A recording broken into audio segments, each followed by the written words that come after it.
ஸ்ரீ மகாகுருப்யோ நமः. ஹரிः ஓம்.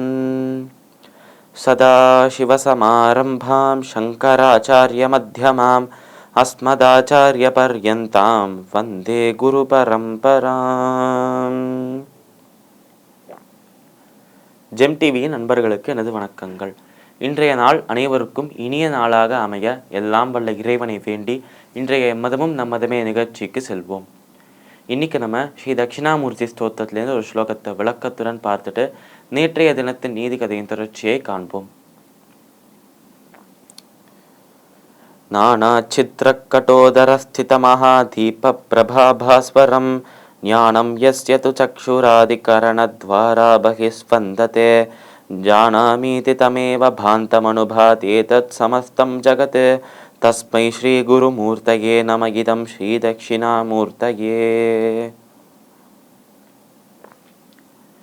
இந்த ஸ்லோகம் ஸ்ரீ தட்சிணாமூர்த்தி ஸ்தோத்திரத்தின் 4வது ஸ்லோகமாக இருக்கு.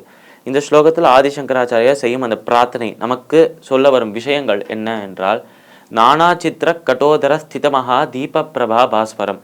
அதாவது இது வரைக்கும் மாயையை பற்றி சொன்னார். நாம் யார் என்கிற நம்மளோட அடையாளம், நாமும் பரம்பிரமும் வேறல்ல என்று சொன்னார். இப்போ இந்த இடத்துல ஞானத்தை பற்றி சொல்றார். ஞானம் என்பது எப்படி இருக்கும், அந்த ஞானத்துக்கும் இந்த ஆத்மாவுக்கும் உள்ள சம்பந்தம் என்ன, அந்த ஞானத்தை வைத்து எப்படி நம்மளுக்கு அந்த மோட்ச முக்தி கிடைக்கிறது என்று அந்த ஒரு ஞானத்தை நமக்கு அளிக்கிறார். இப்போ இந்த இடத்துல அவர் சொல்றது நானா சித்திர கடோதர ஸ்திதமகா தீப பிரபா பாஸ்வரம். இங்க அவர் யூஸ் பண்ற அந்த உதாரணமே அவ்வளவு அழகாக இருக்காம். என்ன சொல்றார் என்றால், ஒரு பானையை எடுத்துக்கோங்க, அந்த பானைக்குள்ள ஒரு தீபத்தை, ஒரு விளக்கை வைக்கணும் என்று சொல்றார். அப்ப அந்த பானைக்குள்ள வெளிச்சமாக இருக்கும். இந்த பானை எடுத்துக்கோங்க, அந்த தீபத்தை வெளியில எடுத்துட்டு பானையில பல ஓட்டைகளை குத்தி வச்சுட்டு திருப்பியும் தீபத்தை உள்ள வச்சோம்னா அந்த வெளிச்சமானது உள்ள மட்டும் இருக்காது, அந்த ஓட்டைகள் வழியாக வெளியில வரும் என்று சொல்றார் அழகாக நம்மளோட சங்கராச்சாரியார். அது போலவே தான் நம்ம அந்த ஒரு உதாரணத்தை வச்சுட்டு சொல்றாராம், ஞானம் யஸ்யது சக்ஷுராதிகரண துவாரா பகிஸ்பந்ததே என்று சொல்றார். அந்த வெளிச்சத்தை போலவே தான் நமக்குள்ள இருக்கும் அந்த ஞானமும் நம்மளோட கண்கள், வாய், காது போன்ற அந்த புலன்கள் வழியாக வெளியில வர்றது, வெளியில வழியறது என்று சொல்றார் நம்மளோட சங்கராச்சாரியார்.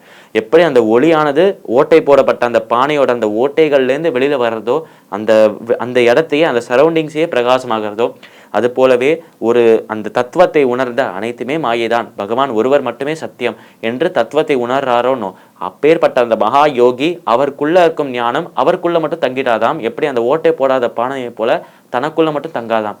அவருக்குள்ள இருக்கிற ஞானமும் அந்த கண்கள், காது, வாய் போன்ற விஷயங்கள் மூலமாக வெளியில வர்றது என்று சொல்றார்.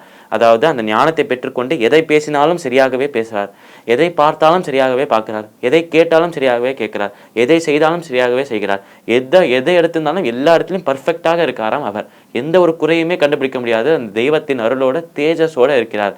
அப்பேற்பட்ட தேஜஸ் அவரோட மனதுக்குள்ள இருக்கும் அந்த ஞானத்தின் பிரதிபிம்பமாக தான் இருக்கு என்று அழகாக ஒரு ஒப்பனையோட சொல்றாராம் இந்த ஸ்லோகத்தில் ஆதிசங்கராச்சாரியார்.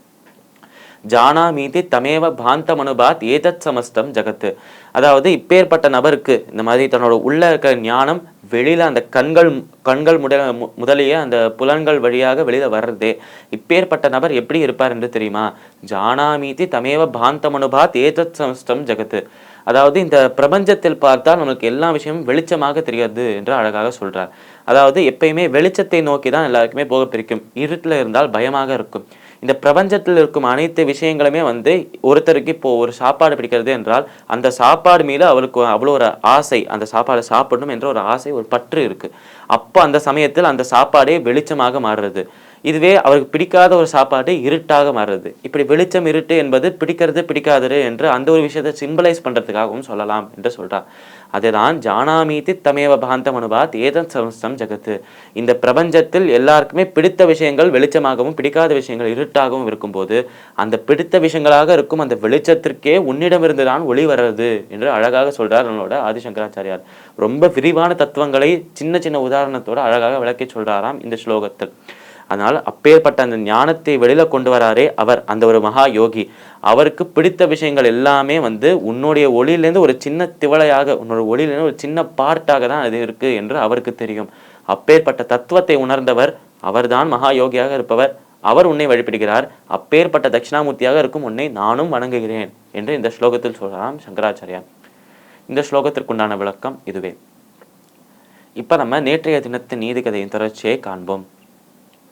இந்த ஒரு இளைஞன் இந்த சிங்கத்துக்கு தப்பிச்சிட்டோம், அப்பாடா அந்த சிங்கத்துக்கு தப்பிச்சிட்டோம், இப்போ அதுக்கு நான் இரையாக வேண்டாம் என்று சந்தோஷமாக அந்த கிளை மேலேருந்து அந்த சிங்கத்தை கேலி செஞ்சுட்டு இருக்கும்போது திடீர்னு அவருக்கு எங்கேருந்து ஒரு சத்தம் கேட்கறதாம். இந்த சத்தம் கேட்ட உடனே பின்னாடி திரும்பி பார்க்குறாராம். இந்த சத்தம் எனக்கு தெரிஞ்ச சத்தம் மாதிரி இருக்கே என்று திரும்பி பார்த்தால் அவர் உட்கார்ந்துட்டு இருந்த கிளைக்கு பக்கத்து கிளையில ஒரு கரடி உட்கார்ந்துட்டு இருக்கு என்று சொல்றா. அந்த ஒரு ஆலமரத்தின் அந்த ஒரு கிளைகள் ரொம்ப திடமாக இருக்குதான். அவரோட வெயிட்டை தாங்கிறதோட சேர்த்து அது பக்கத்துல இருக்கிற கிளை அந்த கரடியின் வெயிட்டையும் தாங்கிட்டு இருக்கு என்று சொல்றா. அந்த கரடியை பார்க்குறாராம் இந்த ஒரு நபர். பார்த்த உடனே இந்த கரடி மாதிரி இருக்கே, ஐயோ சிங்கத்துக்கிட்டே தப்பிச்சுட்டு நம்ம கரடி கிட்ட மாட்டிக்கிட்டோமே என்று ஒரு சோகம் வர்றதாம், உடனே பயம் வர்றதாம் அந்த ஒரு இளைஞனுக்கு.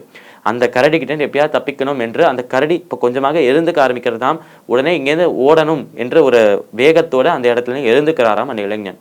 எழுந்துக்கிட்டு அந்த கிளையின் நுனி வரைக்கும் போறாராம் அவர். கிளை அவ்வளோ பெருசாக இருக்குன்னா அந்த நுனி வரைக்கும் போறாராம்.